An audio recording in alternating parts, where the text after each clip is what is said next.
The glow of my phone cut through the darkness of the bedroom like a blade. I blinked at the clock, 2:17 a.m., and then caught the faint sound of a giggle floating in from the living room. Elise, my wife, was on yet another late-night work call. Her voice, soft and warm, carried that tone I hadn't heard in ages, not since the nights when we'd stay awake whispering about our future. I stayed still, chest tightening, questioning why a project manager would need her awake at this hour. The air felt heavy, as though it carried a secret I wasn't ready to uncover. Lately, Elise hadn't been the same. She lingered at the office, her heels clicking home later and later each night. At dinner, she'd smirk at her phone, tapping out messages with quick, eager fingers, brushing off my questions with a breezy, "Just work stuff, Tom." I'd nod, swallowing my unease, convincing myself she still loved me. After all, we had 12 years together, a mortgage, and our daughter's crayon drawings covering the fridge. But love doesn't laugh at 2 a.m. for someone named Greg. I slipped out of bed, the hardwood icy beneath my feet, and crept to the doorway. There she was, sitting on the couch, her silhouette glowing in the light of her phone. "You're ridiculous," she whispered, her tone playful, intimate. My stomach sank. Greg, her so-called work husband, was on the other end. I remembered meeting him at the company picnic. Tall, charming, with a handshake that lasted too long and eyes that clung to her in a way I didn't like. I had brushed it off back then. Just a colleague, I told myself. But now, every word out of her mouth was another pinprick to my trust. The next morning, Elise was all smiles, pouring coffee while Mia scribbled at the kitchen table. "Late night?" I asked casually. She froze for the briefest second, then smiled too brightly. "Yeah, Greg's team is drowning, deadlines." Her eyes never met mine. I sipped my coffee, its bitterness a mirror of the doubt curdling in my gut. I wanted to believe her. I wanted to believe in the life we built, the pancake Saturdays, the way she'd hum while folding laundry. But the late-night calls didn't stop. Each one chipped away at the foundation. Her phone was locked now. A new habit. She slipped away to text, muffling her laughter behind closed doors. At night, she turned her back to me in bed, her breathing uneven as if guarding something. I told myself I was overthinking. Elise wasn't that kind of woman. She was the one who cried when I proposed, the one who stayed up through Mia's fevered nights, holding my hand. But doubt is poison. It seeps slowly until it's impossible to ignore. One evening, while she showered, her laptop sat open. Careless. I looked. An email from Greg, subject line harmless. Project update.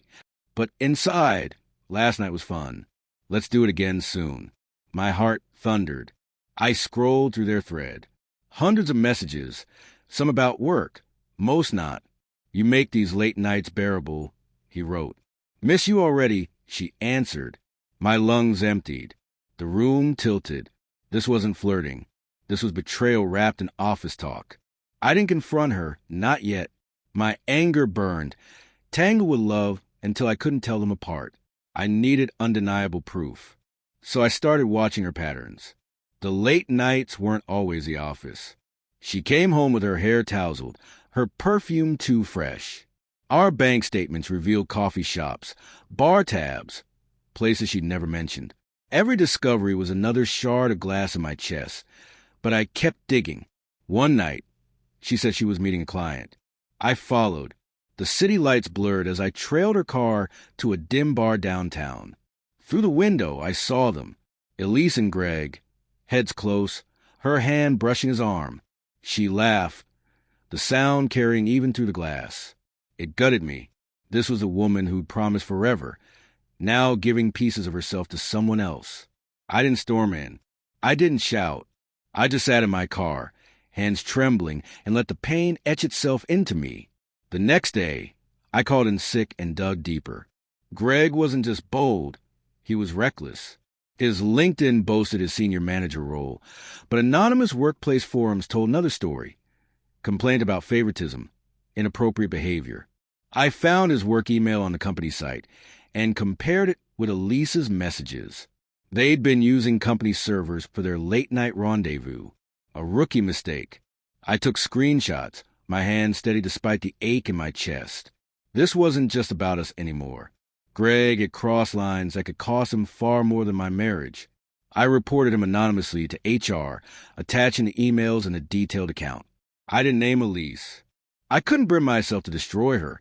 Not yet. But Greg had made his choices. The fallout was quick. By week's end, whispers spread through Elise's office. Greg had been escorted out, terminated without ceremony. A friend who worked there called it sudden. I felt no joy, only a cold satisfaction. He thought he was untouchable. He wasn't. That night, Elise came home pale. "Greg's gone," she said quietly. "They fired him. No one knows why." I studied her face, searching for guilt, for remorse, but her eyes were unreadable. "That's rough." I replied, my tone flat. She nodded, then excused herself to the bathroom. I heard the faucet run, drowning out whatever sound she didn't want me to hear. That's when I knew. She wasn't grieving co-worker. She was mourning something else. Later, once Mia was asleep, I confronted her at the kitchen table, the same one where we had once planned our future. "Elise," I said, voice low, "I know about Greg." Her eyes widened, darting away. "It's not what you think," she whispered. "He was just a friend." But her voice cracked and the lie crumbled. I laid it all out, the emails, the bar, the late-night calls.